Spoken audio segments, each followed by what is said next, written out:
I think I need to be less aggressive, but by the same token, I don't need to be passive.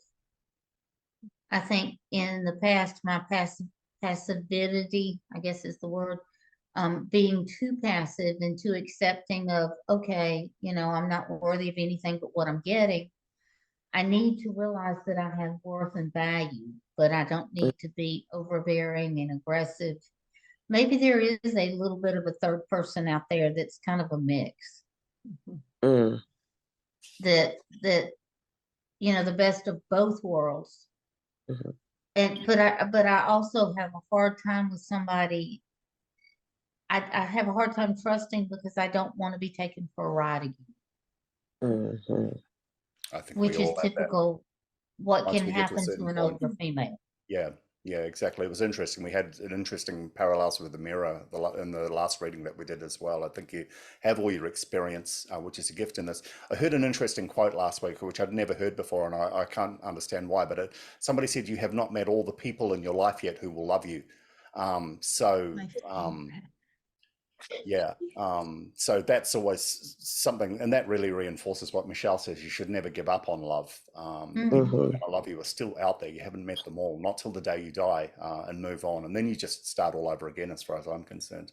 But what you're saying, a lot of this, what you're talking about is we're pointing back up to this Libra moon up in the 8th house. And you're looking at personal Yeah. transformation that's brought about by other people. People are going to come into your life Mhm. that are going to allow you to transform.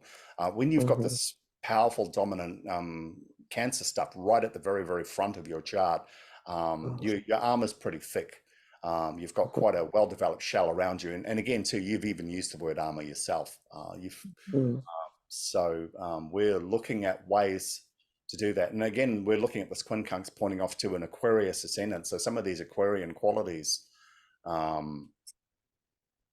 will probably help you immensely in doing that. It's more air, less water, more detachment, less sensitivity, I guess.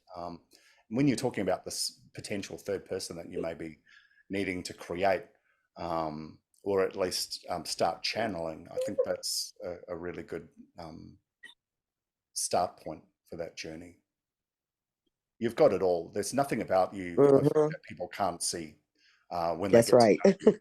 Yeah, yeah, and Yeah. you're very forward about who you are. So, Exactly. so whoever you attract, and this is nice because most people, when they meet other people, they meet their ambassador first. You know, their well-behaved version of themselves that's designed to lure people in. You're straight up face value. So, Yeah. the only mystery about you is that you can actually be shy, I think, and it won't strike anybody that that person exists until they are exposed to that. And it sounds like there's quite a lot of armor to get through in order to get there. I've got no doubt that once that person gets to that point and they meet that person, it's going to be one of those oh moments. Wow, that's amazing. That's actually quite lovable. So just in summary, I think we've talked about, just to summarize what I've said, we've got two people on this chart. We've got this dominant, competitive, powerful, relentless woman who intimidates her co-workers. We've got this defensive person who's quite armored, who, in terms of self-esteem, I think you've, like you said, you wear weight like an armor.